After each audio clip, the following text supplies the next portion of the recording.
Okay, so hello everyone who are coming in and making their way over. Thank you so much for joining us for this special event with IKAT. I'll hand it over to them. Hello, everyone. Wow. Well, thank you, first of all, to the San Leandro Public Library for having us. We have a lot of love for public libraries. We actually have a librarian here. Many of us grew up in the libraries because our dads would not buy us books. They're like, why do I got to buy for you when you can check them out for free? So, a lot of love for libraries and, more importantly, connecting communities, right? So again, thanks to the library, and I'm going to go ahead and start. My name is Corinne Amelie Makapugai. My pronouns are she and her, and the indigenous tribes communities that I identify with are Kalinga and Bontok. I'm going to pass it to my left, who I see, Nicole. Hi everyone, my name is Nicole. My pronouns are she, her, hers, and I'm here in San Diego, and my indigenous roots are Kalinga and Kankanai. And I'm gonna go who I see down, and so I will pass it over to Marge. Well, cool. So I'm Marge, or my full name is Margaret Palaki-Gamban-Rats. My pronouns are she, her, and my indigenous roots, I'm Tuali Ifugao from Kiangan Ifugao. And then it's weird because I'm in the middle, so I'm gonna pass it down left. Mark. Okay. Hi everyone. My name is Mark. I am down here in San Diego. Pronouns are he, him, his. And my tribal heritage is from Kankanai, Kapangan. And so that means I'm Benguet. And who's left? It's weird for me to say. Oh, okay. I will pass it down to Kerry. Hi everyone, my name is Kerry Samobong. My indigenous roots are Bontok, and I'm currently living in Daly City. And I guess I'm the last one. Hi everybody, my name is Joseph or Jay. He in the pronoun series, my father is Ilocano and Ifugao, my mom is Sambal, Sambaita, and Iranun. So I identify as multi-indigenous. And I am here in San Diego County, Southern San Diego, Kumeyaay Nation. Fantastic. And to everyone who is joining us, please feel free to drop introductions. I know hopefully we have a lot of friends with us today. Do drop your introductions in the chat if you would like to, where you're from, what you hope to learn from today. If you have specific questions as we are going along, please utilize the Q&A at the bottom of your screen to ask the questions, and then we will address them as we go along and as we are able. So I'm going to go ahead and start sharing screen. And bring this up. Present. All right, I'm going to go ahead and start us off with Marge. Right. I don't know if you want to go to the next slide or if we want to stay on this one. Let's stay here. Oh no, yeah. I like this one. There's like lots of stuff to look at. So feel free to look at this as I'm talking. So some of you are like following us on social media and whatnot, but we recognize there's probably a lot of people that still aren't. And so we're super honored to be here and to just kind of introduce ourselves and talk about what being Indigenous means to us. So I'll kick it off with what is IKAT. So IKAT stands for Indigenous Knowledge, Art, and Truth. So we are 6 Indigenous peoples from the Philippines, but we are all living in and have been growing up in the United States. And what that means for us is like that really interesting, and hopefully we get to talk about it a little bit more, what it means to be Indigenous and grow up outside of our Indigenous lands. So we'll be touching on that a bit. And so all the pictures that you see here are, I think actually all of these are in diaspora. None of these are back home in the Philippines, if I'm correct. I think Nicole put all these together. So yeah, that's also like the really cool part that we'll be talking about, is how we celebrate our culture, our Indigenous culture, while living away from the Philippines. And so when we talk about being Indigenous, it's not quite the same as being like Native American, which is what most folks are familiar with in the US setting. Similar, not quite the same thing. So when we talk about being Indigenous from the Philippines, we're talking about what's considered capital I Indigenous. And if you would like to know more, I'm pretty sure Nicole's gonna link it to the chat, but we do have, yep, I can see her doing it. So we did put out a deck where we, on Instagram, where we kind of like detail all the differences between what is capital I Indigenous mean versus a general lowercase I of being native to a place. And so there's lots of people who are from the Philippines, lots of people who are considered Filipino and they immigrate to the US. Not all of them are indigenous. And so that's kind of a really important distinction that we like to make because that's particular to our experience. So when we talk about capital I indigenous, and for most of us, we're going to be talking about IgoROOTS culture, although JoJo comes from multiple indigenous communities from the Philippines. Being capital I indigenous is a political identity. So we use that capital I as a political marker because our existence as indigenous peoples is going, to not put it any other way, but going against the nation state and what it means to be marginalized by these higher powers, being marginalized by the government because we weren't included in the national identity. And you can see that some parallels to that for Native Americans. It is a different experience being indigenous from another country. So we can go into that a little bit more, but I just kind of wanted to clear that up for folks that might not know, because this is a really complex, interesting topic. But when we talk about indigeneity, it's not just about culture and the pretty pictures that you get to see. It is a political marker because of our relationship to the state, our relationship to the government, and what that means for us in interacting with other Filipinos who aren't indigenous, what it means for us interacting with other communities of color. Our indigenous identities are always at the forefront and always in the backs of our minds. So if anyone has questions on what that means, feel free to drop it in the Q&A section or in the chat, or let that marinate for a bit, because I feel like that can be really complex. So I just wanted to try to put that out there for now, but I think we can go into it a little bit more later, unless there's any pressing questions from anyone. But I think we're good. So today, what we're going to be talking about, so the 6 of us, like I said, we all grew up in diaspora, and we just kind of wanted to share about our experiences, what that's like, what it means to be indigenous in diaspora, and what being indigenous means to us. And so with that, I'm going to pass it on to JoJo, so we can go on to the next slide. So hi everybody, again, Jojo or Joseph, or some folks call me Jay because Joseph Allen, I have the dual first names. So like I said earlier, I'm part Ifugao, Iranun, Sambaita, and Hambali. And so I do identify as multi-indigenous, though in the Philippines, with the census markers there at that time, there are very restrictive ways on which blood quantum and which bloodline you are classifying yourself as and also registering as. So the Philippines has their own census project. So you could be multiple tribes, multiple indigenous communities, and you could also be only recognized by federally under one. So I am a PhD candidate in cultural studies and American studies with a concentration in American studies at Claremont Graduate University. I graduated UCSD with a bachelor's in ethnic studies, where my research actually looked at how neoliberal institutions and organizations sort of have a struggle with animal rights when it comes to indigenous identities and indigenous practices. I had a master's in sociological practice at Cal State San Marcos, where I look at how Filipino-American males look at IgoROOT identity and IgoROOT culture as a vehicle to dismantle the Asian American myth of the asexual and feminized Asian American male. And so a lot of my work that I do as a scholar really looks at where do we indigenous people fit. In many times, in many Filipinx or Filipino circles, we are hyper visible. Our culture's there, our dances, our attire, our weaving, our songs, but our bodies and our stories and our names are sort of left out, right? And so we become these props for these identities where we're seen as sort of like these quote unquote pre-colonial identities. We're relics of the past.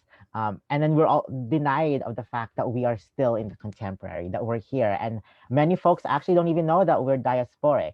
One of the things that Mark and I joke around about when we were in a master's program is when we went to a Filipinx studies program, Filipino studies program at a conference, a professor in the Philippine studies told us, we didn't know that your people were allowed to leave.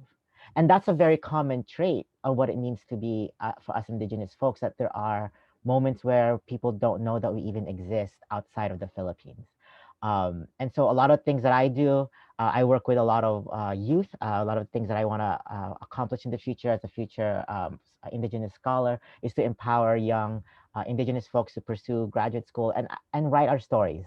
I think that's the biggest thing that we sometimes are left out in the conversation. Like I said earlier, we're hyper visible when it comes to cultural performance, but when we become political, when we become very vocal, when we say we counter back on the like the homogenous Filipino narrative, Filipino-American and Filipinx narrative, a lot of folks get shocked, start being defensive, start telling us that, you know, why don't you just accept that you're being Filipino? But there's also those connotations of racism that we face in the Philippines and still the racism that we face here.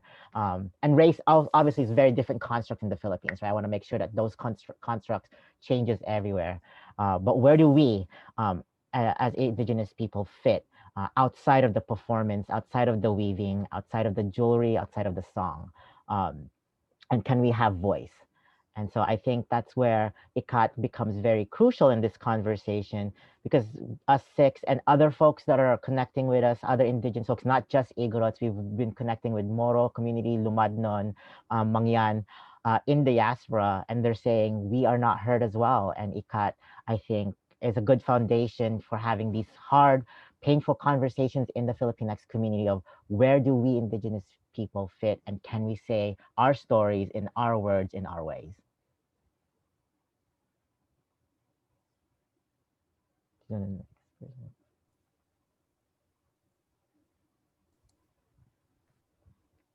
Hi, everyone. Again, my name is Kerry, and my Indigenous roots hail from Sagada and Bisao in Western Bontoc. I'm here in Daly City. Today, well, let's see. There are many things that I'd like to talk about. Go ahead, Kerry. Your time. You know, there's a lot of differences between growing up, I think, IgoROOT American and simply Filipino-American. And although I am here in highly Filipino populated Daly City, there have been many times where I've felt othered. I've also, at some point growing up, you know, realized that my family ate some of the traditions we had were just different than my other Filipino friends. And then I figured out like, oh, okay, so being IgoROOT is special. And at that point, you know, I didn't really know I was like Indigenous, maybe until about high school when I was writing about it for college applications and digging in a lot deeper actually, and figuring out that that's a big part of my identity and that it is political, that I was starting to understand like what that might mean for someone growing up here as an IgoROOT in the Filipino-American community. And we just did a talk today and it was great. Like, I think things like that, where we're invited to do things like this, help us feel seen and heard. And it's very different than what I felt growing up. And so, you know, being Indigenous for me, what it means is that I get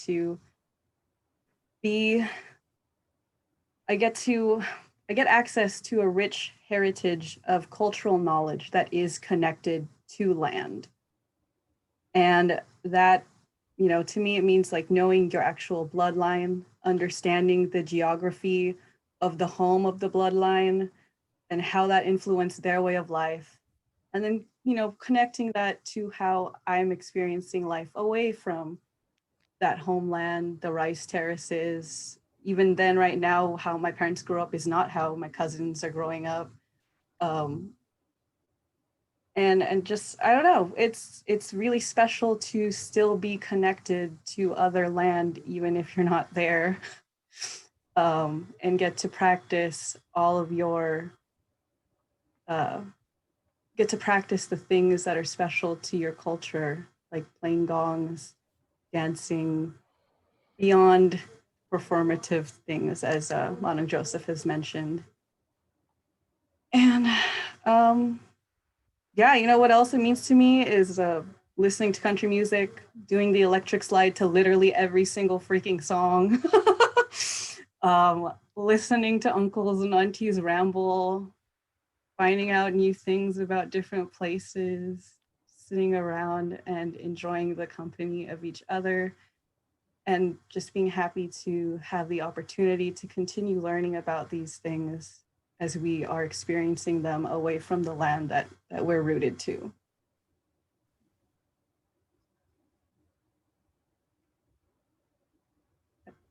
Whoever's, Manu? Cool. Oh, thank you so much, Kerry and Jojo. You're going to hear each of us share a little bit, and then we will have time to have more of a conversation near the tail end of today. So I am Corinne again. You know, it's such a big question to be asked. What does it mean to be Indigenous for you, and what experiences have you had? And it's interesting because, again, we live here in California, the state with the largest Filipino-American population in the entire United States, right? So our growing up here has such particular context. Growing up here in San Diego, in Paradise Hills, Southeast San Diego, this again is one of the largest Philam communities in the state. And I was very fortunate to be raised by my parents who were very proud of culture and heritage.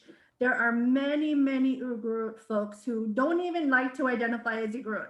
They prefer the term Cordilleran, or they'll only identify by tribe, because the level of discrimination back in the Philippines goes centuries deep. We're talking microaggressions like, oh, you know, a couple of my first cousins in the Philippines back home who are Kalinga, they're light skinned, right? So they get things like, oh, you're so light skinned, oh, you're so pretty. So little microaggressions like that, all the way down to systemic oppression. There was a time in the Philippines when we were not allowed to hold office on our own lands. Many of our family had to live and are literally still fighting to have that autonomy over the very areas that we have tilled, grown, lived on for centuries. There's a reason why there is law. There's a reason why there's the Indigenous Peoples' Rights Act that was formed in the Philippines in 1997, even though implementation and enforcement of that law can always be debated. A lot of Philams, even people in the Philippines, don't understand this. They don't understand the kind of rights that we had to fight for, because it's not something that's taught in school there, and it's absolutely not something that's taught in school here. So growing up, I knew about my culture. I knew how to put on a tapis, that's a traditional skirt you're seeing me wearing in this photo. I knew how to dance. I knew what the music was like. The things I did not know were the socio-political histories behind my people. Actually, I have to give a lot of kudos to Mark and Jojo because they really did that academic work and helped show what it was like to not just have culture, but how to literally defend that and write that into law so that people in the country of the Philippines and outside cannot reproduce our cultural heritage. That is theft. That is absolutely appropriation. And that's a difficult thing to talk about, right? We know that here in the United States, people who grew up here or immigrated here when they were young. I immigrated when I was only 2 years old myself. I was born in Kalinga. But we know that there are people here who are really looking for roots and really looking for cultural heritage. Now, the tricky part of that is, whose heritage are you going to look at? The Philippines is made up of how many islands? Like 7,000 islands, and how many hundreds of languages and ethnic people? It is such a richly diverse country. So this idea of having a unified Filipinx, Philam identity really never existed. It never did. And I know that people are looking for that. But we do a disservice to ourselves when we're looking at somebody's culture to help us find our own sense of identity and our own sense of place. So while I was growing up, again, in tune with my culture, I didn't actually know about the discrimination piece against IgoROOTS until I was in junior high. So back then we called it junior high, we didn't call it middle school like I think most of them are now. When I was in 7th grade, I had a really good friend of mine. I mean, my junior high was majority Filipinos as well. And one of my really good friends, we were talking in the hall, and this other kid walks by, and they looked like they had like a rough day. They were all disheveled looking. This kid walks by and my friend goes, oh, look at him. He looks IgoROOT. And I paused. I was like, what the F does that mean, right? And I looked at her and I said, wait a minute, I'm IgoROOT. And she looked at me, she just kind of brushed it off. She was like, no, you're not. And I remember that stuck with me because my parents taught me to love and appreciate and celebrate my culture, but they didn't warn me. They didn't say, hey, be careful when you say you're IgoROOT, people might say ish to you. They didn't tell me that. So I faced that on my own that day in 7th grade. And that really shook me. And it wasn't until then I realized, talking to other IgoROOTs, talking to aunties and uncles, how that discrimination does run really deep. A lot of the misconceptions about us. It's really fascinating. So those have been parts of my heritage growing up.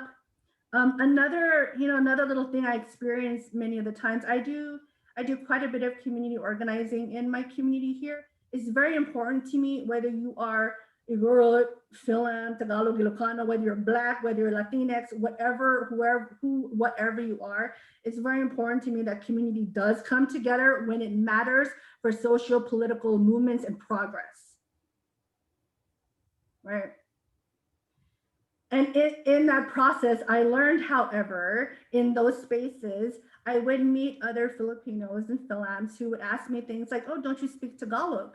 I'm like, no, I don't speak Tagalog. And they would actually, like, me, they would tisk me or wag their finger like, you don't know your heritage. I said, I'm sorry, I'm not Tagalog. I am Kalinga, I am Buntuk. That's not the language we speak. However, I do understand Ilocano because I was the other largest community and population closest to us. I ended up marrying an Ilocano man, and many of my family married Ilocano people. That is a language I do know and understand. So these little things, these little microaggressions that I think people don't realize we do experience in our community. So the reason why we formed IKAT and the reason why we're having conversations like this today is, again, to better move our entire community towards better knowledge, better understanding. And I know that there are student associations in this conversation today, which I'm really happy. I'm really, really happy you're all here. What I'm hoping is that we don't automatically look at what's aesthetically cool and what looks super Filipino and uber Filipino. I've heard things like, oh, you're a true Filipino. Oh, you're pure Filipino. So being able to have those notions challenged and what that all means for you as a Philam person growing up here and your place in the world, please think deeper, have those conversations. The things we may say will challenge some of the things that you know and hold near and dear to your heart. But again, that's how we're going to keep moving forward and grow together. So that said, I know I could talk forever. I'm a professor. I'm going to move on to Miss Margaret. And again, we can circle back later if you have questions. Yes. Yeah, please feel free to drop in questions. I know everyone's really intently listening, but we also would really love to hear what questions y'all have and what we can answer about our experiences. But again, my name is Margaret. You can call me Marge. I'm currently a law student, so I attend UC Hastings. I'm a first-year law student, still trying to figure out my way on what I want to do. But very recently, I started talking with folks, JoJo included, about how I'm most likely going to end up doing something related to Indigenous rights, possibly environmental law. We shall see. It is hard to be an Indigenous scholar, so I really love having someone like JoJo who's helping me pave my own way. So I'll probably talk about that in a future talk. But yeah, and then again, my Indigenous roots, so I'm Tuwali Ifugao. I don't think I mentioned this at the beginning, but I am half white, so my dad is American, and he's from Modesto, California. So that's where I grew up. It's not a super Filipino community like the other core voices, but the Filipinos that I did grow up with were a good mix of Ilocano and Tagalog. I didn't really understand the difference growing up. It's interesting hearing the first half of IKAT share and talk about their experiences, because again, I'm affirmed in the fact that a lot of my experiences growing up are similar to other IgoROOTs in the community, right? And that my experience is still valid, and it's so hard having to open up about these things, about different forms of discrimination, or even just realizing how marginalized I was in Phil-Am spaces. I think there's just a lot of realizations that come with sharing about these experiences and not realizing that we went through a lot of the same things. I know Kerry touched on it, and it's something that I was gonna touch on too, which is that it's really a different experience when you share space with other Phil-Ams who aren't from one of our tribes. And what I used to think were just differences in being from the province versus being from Manila. I thought we just had different visions of what the Philippines was. And that was something I was always working through as a kid. And And like that question of like, what does being Indigenous mean to you? Like, I didn't understand Indigenous as a word until high school. And that's kind of what more my adolescence, when I was finally able to go back to the Philippines and like really interact with that term. Because I think it is complicated. It's not something that was taught to me when I was younger, when I went back when I was 4, when I was 11. But the really nice thing is that when I do go back to the Philippines, so I mentioned this in a previous talk, but my mom is the only one who immigrated. So my brother and I are the only American cousins and grandchildren. Everyone else is back in Ifugao. And so it's always like this really big homecoming when we go back every month for a month at a time. And it's always this really affirming experience in what our identity is as Ifugaos. And so same as Jojo, same as Kerry, I grew up understanding who I was as an Ifugao, because what my grandfather taught me was you're Ifugao first. And it's always so funny how, I know Manong Corinne mentioned it, you know, a lot of Tagalogs or Filipino-Americans would like tisk me too for not understanding Tagalog. And I remember, maybe I've mentioned this before, but there was a friend of mine in high school and we were talking about, she's Filipino, Tagalog, and we were talking about how we interact with like respecting our elders. And then she was like, oh, I better go mano po everybody. And so that's like where you put your hand, right, to bless them. I didn't know what that was. I wasn't taught that. Like I'd interacted with Filipinos in my community in Modesto, but like we weren't tight like that. And I had to have her explain it to me. So she did, and then I did it and it was fine. It was so funny going back when I was 16 to Ifugao. And then I don't know, I was trying, like what I was doing to survive in the US, like with the Filipino-American community, I brought back to Ifugao, not realizing that we were coming from a different experience. Like I said po, I tried to mano po, like one of my uncles, and they're like, what the hell are you doing? Mm-hmm. I remember my grandfather being like, you are not Tagalog, we are not Tagalog. And he yelled at me. He was like, don't you ever call me po. And it was like a very interesting experience, because I always knew I was Ifugao, and he always reminded me like, you are Ifugao first. I didn't realize that meant Indigenous until high school. And I think that part of it is that because Indigenous is a socio-political identity, right? And it comes with a different set of political experiences. That's not to say we aren't affected by those things as kids, but I think growing up in the US and being a little more removed from some of the direct oppression and discrimination that my mom faced, that my grandparents have faced, I think I kind of had that privilege to not have to know what it means immediately until high school, until I was more able to understand. And once I was able to get my family to open up about those stories, that's when I understood why it wasn't told to me right away, because it comes with a lot of really depressing, dark experiences, like stuff like where my mom was asked like, oh, so you're Igoro? Like, so you have a tail? Where's your bolo? Do you guys wear clothes now? Like someone just asked her that like last year at work. She like works in a hospital. It was like an Ilocano that was like, oh, don't you all like, aren't y'all like practically naked? I was like, are you dumb? And that still happens. That was here in the US, like in California. And we're constantly dealing with comments and microaggressions like that all the time. What's really interesting is that the more that I would identify as Ifugao, right? Because I'm prideful of it. Like I have to be out there, because that was one of my grandfather's dying wishes, I think, was for my brother and I to be as proud as we could abroad, because that was something that was really important to him, is that we could still connect to our land and our culture, even though we grew up outside of the Philippines. The more that I would identify with it, especially in college, suddenly I wasn't the mixed white girl anymore. And that's something that I grew up with, as being like a biracial kid. Like that's a lot to put on someone, especially looking very ethnically ambiguous. I always grew up people thinking I was Mexican. And I was very brown growing up. So that was a very different experience, as opposed to when I started coming out, I was like, oh, I'm Indigenous Filipino, or I'm Ifugao. Suddenly, everyone forgot. And this happened in college. This has happened in my teaching career, because I used to be a teacher before I lost student. I would run into Filipinos who weren't Indigenous. I would tell them I was Ifugao. And then suddenly being white was no longer part of the conversation. Like they would literally forget what my name was. And I think it's because they would get into this idea like, oh, so you're like original Filipino? Like you're a true Filipino? And then it would be very confusing for me, because I'm so used to my own family in Ifugao being like, we love you. You are always a part of us. You're light skinned. And like, that's fine. That was like, I always understood those dynamics. I've never tried to be claim anything more than I was. And I'm not going to claim every experience of Ifugaos because I don't have dark skin. It was really, really interesting how people who weren't from my community didn't understand that, and how being Ifugao came even before being mixed white, because of how they would racialize me or look at me. And so being Indigenous in diaspora is so unique, because like Kerry said, we grow up away from our homeland. But the whole point of being Indigenous is being rooted to land. And so how we reproduce our sense of home or a sense of homeland is very interesting. I'm sure we could talk about it for forever. But yeah, being Indigenous comes with like a really difficult set of experiences. And probably one of the most frustrating things, this will be probably the last thing I touch on, is that the more I come out and more I speak on, you know, really important things about how we can't appropriate, how you have to let IgoROOTS speak for themselves. People don't want us to speak. And one of the most frustrating things was that when I would come out about these things and have people call me like colonizer pet or online bully, I truly don't care about the insults. The hardest one was having someone say that, well, didn't you just come into your identity? Like you didn't even know you're Indigenous. And it's like, hold the hell up. Like I've always known it's not my fault. It is like systematic oppression that made sure I didn't know what being Indigenous meant. And it's how I've been socialized and like the oppression that I faced, that my family has faced, and the intergenerational trauma that's come with it that has taught me what being Indigenous means. And so it's interwoven with so many difficult experiences, but just as Kerry said, like it also comes with so much fun and so much joy. And we got to share a little bit of that earlier today on the panel we did earlier for Undiscovered.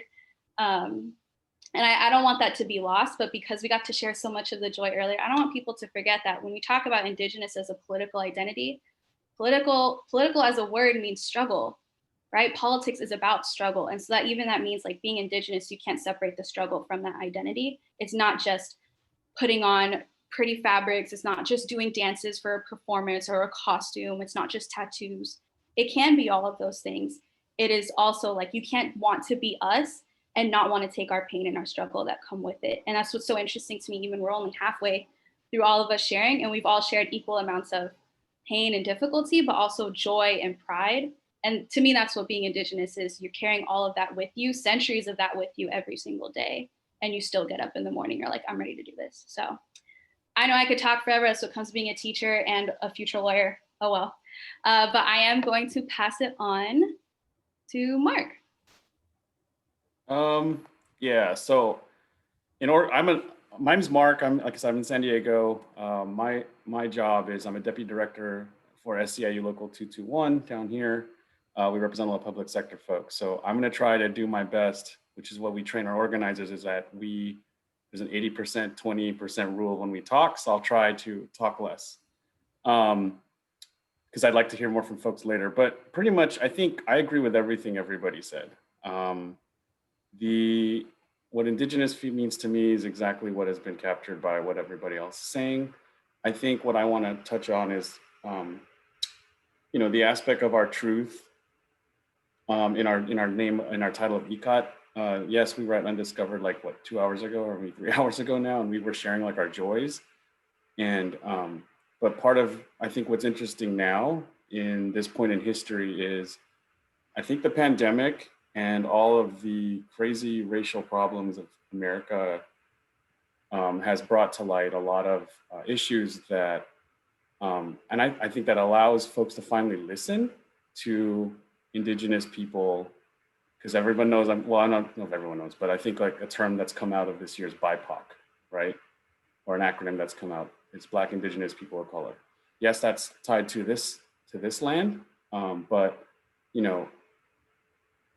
based on the stories that everyone has shared, like I have a high school story too. Like for me, I knew I was Indigenous when I was growing up because my parents told me, but I really only knew it similar to Corinne in high school or in junior high, because we're both from the same part of town in San Diego. So we went to the same junior high and high school. So probably that means everyone's families that immigrated here had the same biases coming into America. So I got it from a Filipino language class. I would show videos of us dancing because we would have to explain do a show and tell, but then say it in Tagalog.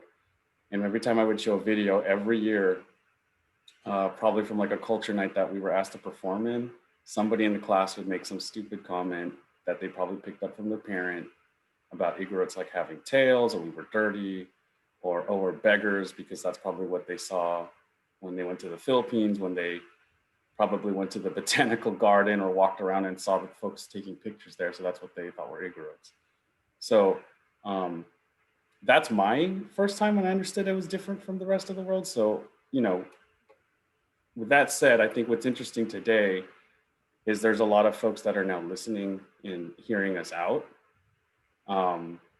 which is interesting because as everyone has shared, there's like there's an inherent like way everybody looks at everybody, right? So if people have a preconceived idea of what IgoROOT looks like, and then we're out here like speaking our truth, it's really interesting to see how people are really taking it, especially in a time where folks have, for the sake of like the Filipino-American identity or Filipino identity, people have culturally appropriated our work, our lives, and our culture to boost like the Filipino identity.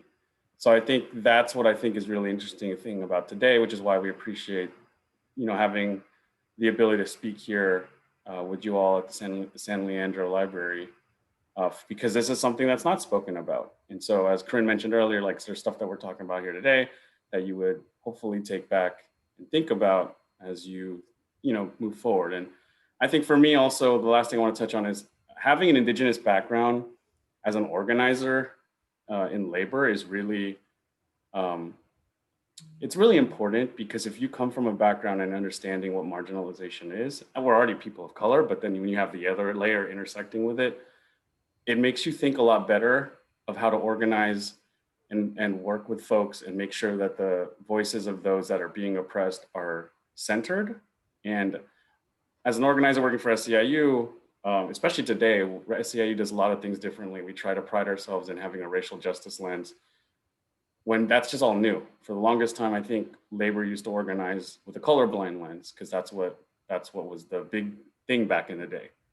And now they're realizing that that is not how, it's not going to work, because when we say we're all the same, that's not true, right? We represent public sector workers. Clerical workers are not making as much as professional workers in the planning division or in public works. And so having that lens and being able to organize and try to bridge those gaps between different types of workers to make sure that you actually do have one goal, but also address the differences between the different folks, is something that I think being Indigenous allows me to have. Because yes, I was trained in ethnic studies, I didn't mention all that, but having the lived experience allows me to be a better organizer. So I think that's another way that I think my Indigenous heritage allows me to do my work today in a different way that other folks maybe have to like learn and, you know, and unlearn. So there's that, and I will now pass it over to Nicole.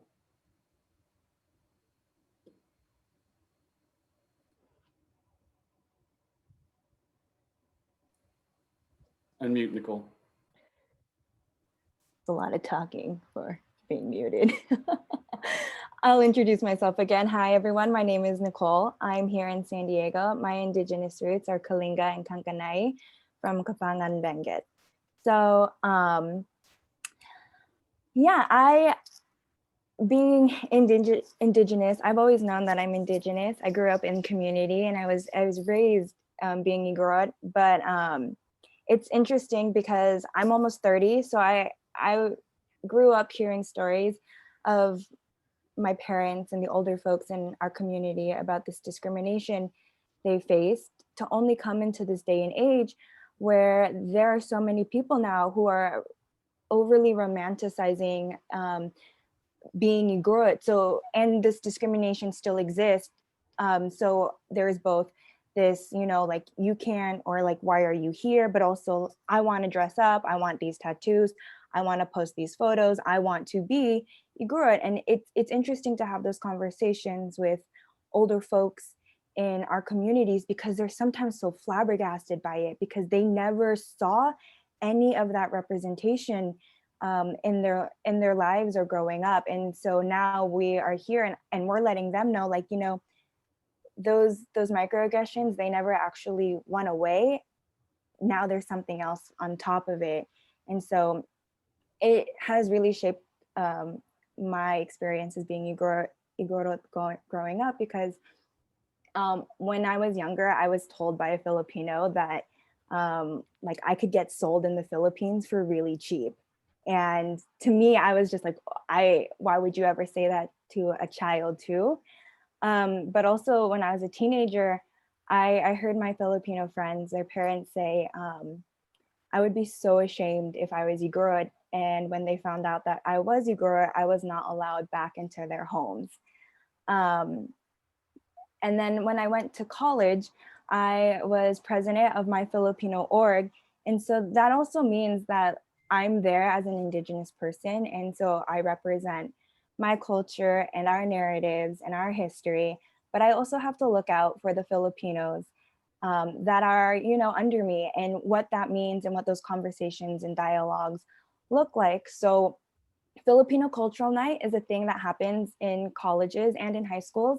It's usually, the layout is a performance skit and Filipino dances, and there are sometimes called suites. They call them the Indigenous suites. So groups and orgs or students will present and perform Indigenous dances like the IgoROOT dances or the Moro dances.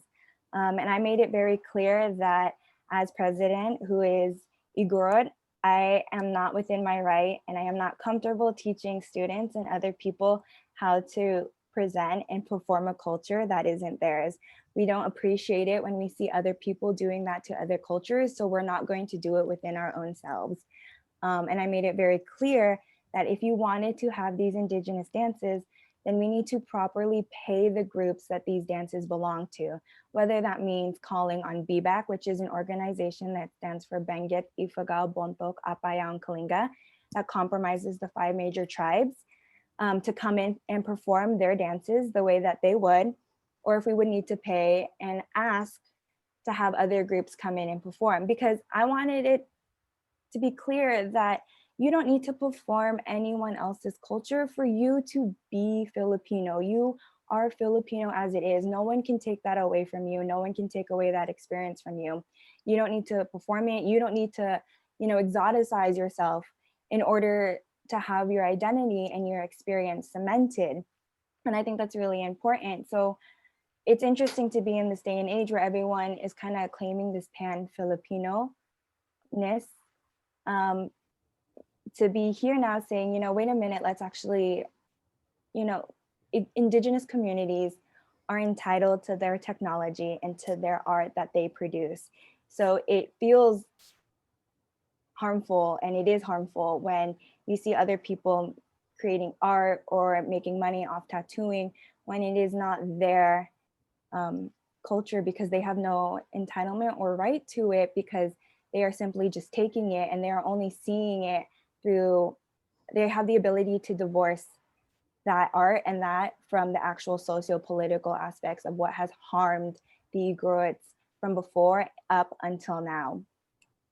So for me, being Indigenous means, understanding and the land, the storytelling, the culture, and our practices, and how it continues to survive and adapt throughout modernity, especially as we are here in the States, and seeing as how my family back home in the Philippines continues to adapt to it. One of the biggest things is farming. Like I said, I'm from Kapangan, Benguet, and we are farmers out there.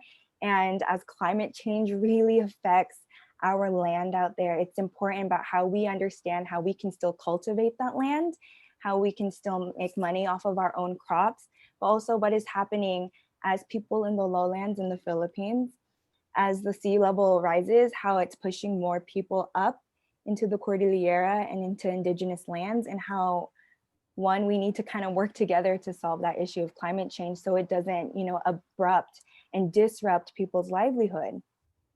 And I think the other thing too about being Indigenous is that this culture of resilience is something that we definitely define for ourselves, and how we see our traditions survive against all of these things that everyone has talked about. I have my master's in library and information science, so I'm a librarian, and it's really fun being a librarian who's IgoROOT, because for one, there's not that many Asian American librarians that I've seen or come into contact with, but also I love reading, but one of the other things I love also about this culture is that we have storytelling, and those are just as great as reading. It's being able to sit around so comfortably. If you know, like you're reading a book and you're in a, like your corner, or you're so enthralled with it, you can't put it down. It's kind of like that with hearing these stories or being in conversation with people. And that's something that I really admire and I love about our culture, and its abilities to intersect at different levels. So I have that, and I think, let's start doing our time check. We have 15 more minutes for this webinar. If anyone has questions or I think there's a couple questions in there. Oh yeah, let's see that. Yeah, I know there was one. Oh, go on. From US, is how many of you were born in the Philippines or immigrated to the US? Maybe a couple, like some folks have shared it, but if anyone wants to just say where or if you immigrated here, when, and if you were born here, where your family again, when did they come to the United States? Joseph, do you want to start that off? I can start, yeah. So so my dad's side was actually has been in the United States for a while. They've lived in Hawaii since the 20s and 30s. So there's a good IKAT community, and they were one of the few very first Ifugao families there. But I was born actually in the Philippines. I was born in Zambales, and I came to the United States as a refugee. So that's something that's not very commonly talked about in immigrant narratives from the Philippines. So I was a 5-year-old strapped onto a military air cargo flight with a lot of other indigenous and Filipinos coming to the United States. We were evacuated because of Mount Pinatubo. And that narrative is never even talked about because everybody presumes that you come here, you're petitioned, you're in the military, etc. But I came here as actually as a refugee, and I was classified as a refugee.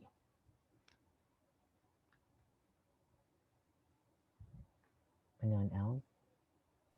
Corinne, do you want to touch on, because you were born in the Philippines?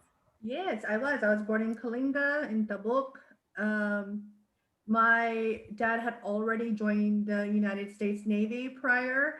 I also want to mention both of my lolos, my grandfathers, also were part of the Philippine Commonwealth Army, which was part of the United States Far East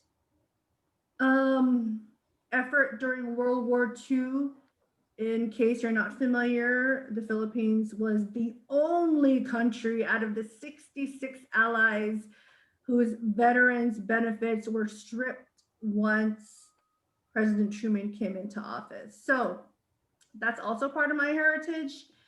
When my grandfathers immigrated here, it was through old school petitioning, like we did for our family. I came over when I was 2. My parents did marry in the Philippines and then brought me over. And yeah, that's how I got here. Oh, and I also didn't find out I wasn't a citizen until I was about 17. Surprise! But I was applying for jobs and I went, wait a minute, what's my social security number? And then my parents said, oh, you gotta go down. You gotta go down. Oh my God, I didn't know that. Oh, your citizenship. And I said, what? So, and this was all pre 9/11. So luckily for me, it was actually a pretty painless process. They took one look at me and heard my voice and they're like, oh, this girl's totally American. So I was able to get my citizenship then. And I just mentioned that because I know we can always touch on other issues like immigration and undocumented status. And a lot of people don't realize that there are many people, children particularly, who grew up in this country that don't even know they're undocumented. I could have easily been one of those, but I'm not. I'm good. I'm a citizen now. And that's how I got here. So Mark. Yeah. I came here when I was 2 as well. My dad joined the Navy in the 80s. So we came in through the military. But same as Corinne, I became a US citizen, not as a teenager, but when I was 4th grade, I did the whole like swearing in ceremony. I was like one of those kids that gets highlighted in the room, and it was cool. And but it was also weird because you had to take these tests that I'm sure some of you may be aware of. You take the citizenship test where they ask you these questions in front of like two people. Like it's not written. They just ask you all these questions, and my dad asked me to study. So that's how I came here. And I answered, I guess, probably 10, if I remember correctly. It really was awkward. You're like, you're dressed up in a tie. You're sitting in front of these 2 people asking these questions, and your dad can't help you, but he's just like hoping you answer them right. And so I did all that. And so that's how I came here. But my family, it's interesting because I'm here in San Diego, And I just recently learned this because I was in the Philippines, I think maybe 2 years ago for the holidays. And I never realized that my family's connection to the USS Midway, which is now a museum here. But my family made, I guess, some of its money in the Philippines. They're vegetable farmers. That's, I guess, what the Benguet folks do. Yep. So, but we were tied to the military, not just through my dad, but because my family made its business. If you ever go to the Philippines, you go to Sagada and you drive the windy road to get to Sagada, there's a lot of farmland. And my family was the folks that were they were farmers, but they were also the brokers of the folks getting those vegetables that they would like use a rope thing to a pulley system to get the vegetables, and they would deliver the Midway. So every time I walk by the Midway now, I'm just like, oh, I'm tied to this ship in some way because it's how my family made business, but also because my dad joined the Navy in the 80s and brought us over here. So, yeah. So we have 2 questions, and I will turn the questions over to Marge, but I want to read them. The first question is, how can I represent my roots as a teenager in this generation? And the second question is, what advice do you have for those in the diaspora who don't speak their native language? Yeah, I guess I'm taking this question because I think of the 6 of us, I'm the one that doesn't know Ilocano or doesn't know her native language. So I had mentioned it earlier today, but yeah, I didn't grow up. Hold on. Marge is also the youngest out of all of us. Am, so yeah. That's fair. she has a connection. Yeah, I always forget that, but yeah, I'm the baby of the group. So I'm closest to the, what do you do in your teenage years? I think from what all of us have shared is clearly like, there's something about when you hit the teenage years, whether that's like a junior high or high school, is kind of like when you really have to start asking a lot of these very difficult questions about who am I? Who am I supposed to be? That's normal. Like, that's not unique to being Indigenous or being Filipino. That's just part of the experience. Certainly part of my experience. And so I'm trying to like condense those 2 questions together. The easiest is just you ask. And that is really dependent on like your relationship with your family. And maybe not everyone comes from like a really strong relationship with their family.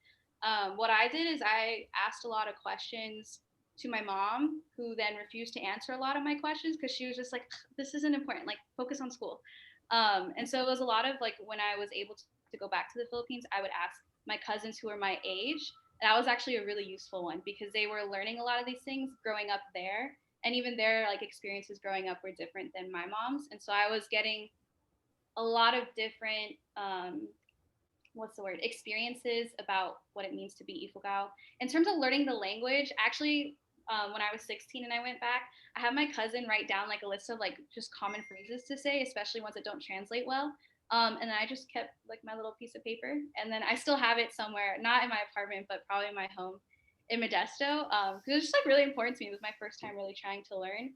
I wish I had a better answer in terms of learning language, because unfortunately, like having Indigenous languages, Nicole, maybe you can like jump in. For Tagalog, it's really hard. You have to learn with somebody, and it just takes a lot of courage to ask. My mom is much more willing to teach me now than she was back then, mostly because like, one, she had no one here to speak with, because she had no intention of immigrating to the US, and like coming here alone was like really difficult for her. And yeah, but now I'll be like asking her a question and then she'll answer half and I don't understand. But even then, like, I know like enough that I still feel validated in who I am and whatever my experience of being Ifugao is. In terms of connecting as a teenager, just like, don't be afraid to ask questions. Like, ask like, why does our family do this for certain holidays? Why do we like to talk about these things? Like, what does this word mean? Like, ask the questions. Like, truly, like, I feel like I've interviewed my mom so many times, and it's been like a really, really positive healing experience for her, because she's like happy to talk about these things now. Nicole, you can jump in because I know we're— Yeah, I think the other thing too, Marge and I have talked about this in the past couple of weeks, but even it comes down to food. Like, you know, you can ask, how come your family cooks your adobo a different way, or your other main staple dishes? Because every region does things a little bit differently. And it's there that you'll find a lot of this resilience against colonization in their own certain ways that they did that. And when it comes to language, so I actually reached out to some of my cousins on Facebook. I know Kankanai, but me speaking it is very difficult because I don't have that tone sometimes down. a lot of the IgoROOT languages and a lot of indigenous languages are oral languages. So when it came to writing it, it was English phonetic, but if you read it and you say it, it sounds very different. So that's what I would do. I would ask, about words and context, and if there's a word for that, if there isn't a word for that. But it's really just having those conversations when it comes about the native language and how to represent. So I hope that's some good advice. Can I say something too? I feel like there's so much conversation around language, and a lot of people feel, I want to say it was interesting. I was talking to two young women yesterday, and because I'm speaking at another thing this weekend, and one of the things they wanted to talk about was imposter syndrome. I hear that a lot from millennials and below. But it was interesting because even though we're talking about it in the context of career, I feel like there's a lot of Filans who feel I'm not Filipino enough because I don't speak my language. I'm not Filipino enough because I don't know what traditions and customs we would have had if the Spanish never came. You gotta let that go. You gotta let that go. Nobody can question who you are. That's all on you. If you feel like you need to latch onto something else to make yourself feel more whatever, that's not as authentic as it should be. However you want to define your brownness, your Filipinxness, however you choose to identify, you've got to define that for yourself. And that does start with talking to your own people. Like Marge mentioned, that is a good point. Even if you may not have good relationships with your parents. There are IgoROOT parents who do not want to talk about being IgoROOT. That's a real and valid thing, and I understand that. But you need to start at least with where you're from. Another thing too, when we talk about culture, don't forget, immigrating here, that's part of culture. What our parents had to do to survive in this country, that is part of culture. What our Filipino World War II veteran lolos went through, that's part of culture. Labor organizing, that's part of Philan culture. It's not just about tattoos and textiles and all that. All the experience as a whole, that is also part of culture. Don't forget that. Don't minimize that. You don't need to look to something else up in the mountains where we're from to validate yourself.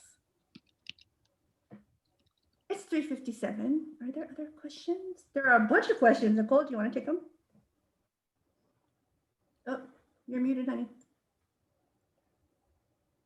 I keep doing that.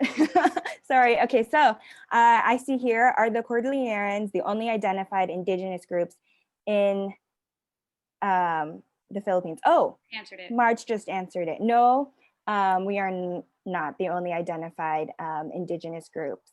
There's a slide deck. Yeah, there's a slide deck. I actually looked this up, but I could be wrong. The Philippines, I think, has the most number of politically recognized indigenous groups of any country in the world. So it is like one of the most ethnically diverse countries, despite being like we're all Filipino, which in nationality, yes. But in terms of talking about different indigenous groups, there are over 60 or 70, which is the most of any country. And that's like recognized by the Philippine government and the United Nations. So. And then Patty asked, thank you for sharing your narratives. Thank you for listening, Patty. Let's see. I love many more. Are there any more ways to support the promotion and representation of IgoROOTS besides following on Instagram? Anyone want to answer? I mean, we're not the only ones like talking about these things. There's definitely a few. I think we could probably promote them better on our Instagram because I can't think of all of them off the top of my head. But we do try to share like small businesses that are IgoROOTS so you can actually like buy like the modern products that we like to sell here in the US. I know there's a couple other podcasts out there that talk about being IgoROOT. I don't know if anyone wants to name drop. I can't think off the top of my head, but we can like plug them. I mean, there's Shania. Yeah, there's a podcast called Uprooted IgoROOTS. Yeah. And then also on our website, we have a lot of resources of reading about the formation of IgoROOTS and the IgoROOT experience. And I think someone who is attending this is actually featured on her website. So thanks for your research and writing. Yeah. We have only one more minute, but I think there's a really important question that we should answer if that's okay with folks. And Manon, can you take it? It's about what like mental health challenges or behavioral problems have we experienced because of our heritage or cultural background at school or with family? I think there's a really important misconception right now that because you're Indigenous and you were raised knowing culture, that you are somehow more mentally resilient. I have a lot of issues with that. I have been asked by people, oh, you're so lucky you grew up with culture. And I know I am. I'm very fortunate. My culture, my heritage is absolutely one of my backbones that's carried me all throughout life. However, that does not mean that Indigenous people are without mental health concerns. Are there Indigenous people with bipolar depression, schizophrenia? Yes, absolutely. I want to make sure that you don't exotify and romanticize what it means to be Indigenous, right? Do we go through mental health issues like everyone else? Absolutely. We here, this group here, we strongly believe in getting whatever resources, therapy, treatment, whatever it is you need to make yourself healthy and whole. Have each of us faced mental health issues because of this? It's traumatic. It's traumatic when somebody comes for you. It's traumatic when people perform microaggressions and discriminate against you and your people. Absolutely. How we all deal with that individually may look different, but I want people who are here, especially if you're if your roots are in the Philippines, to know in the Philippines, there's only 2 psychiatric treatment facilities in the entire country. This conversation around mental health, please don't think that it's just a conversation for us. This is a conversation for everyone. It's really, really difficult to talk about mental health issues. So please, I know we don't have time to address that question. Please continue to have those conversations in your respective communities and know that it's not just us and we're not immune from mental health issues as well.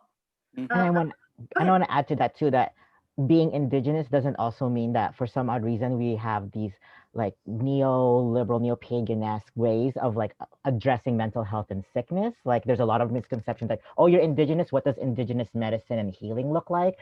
That suspends us into these like weird time frames that we are not in the present. We're not in the today, right? We like Manang Corinne and I got asked to write about Indigenous medicine, and for me, my response was, I'm Indigenous and I take Motrin when I have a headache. Like, I think there's this misconception that we can never be in the today, and not alone just being part of diaspora, having all these other issues that we have to address as microaggression, mental health, etc. But we are in this place that we are in the today. Well said. Yep. We are at 4:02. I just want to thank all of you again for having us. I'm so sorry if you have questions or comments that we didn't get to address. Please follow us on our social media. You have our email addresses, hopefully. Hit us up, please. We may not always get to you right away because we have, we all have lives, but we're more than happy to continue this conversation with all of you. And please do not hesitate to ask. Kat and Armando, thank you so much for having us. Thank you. Yeah, thank you so much. Thank you. This was great. Yeah. Thank you so much for having this important conversation with our community and also sharing your experiences. I also want to thank everyone who attended. And we will hopefully have the video up soon and we can email it to you all, a link to it. Yeah, but thank you so much. Thank Bye, you. everyone. Thank you. Bye. Bye.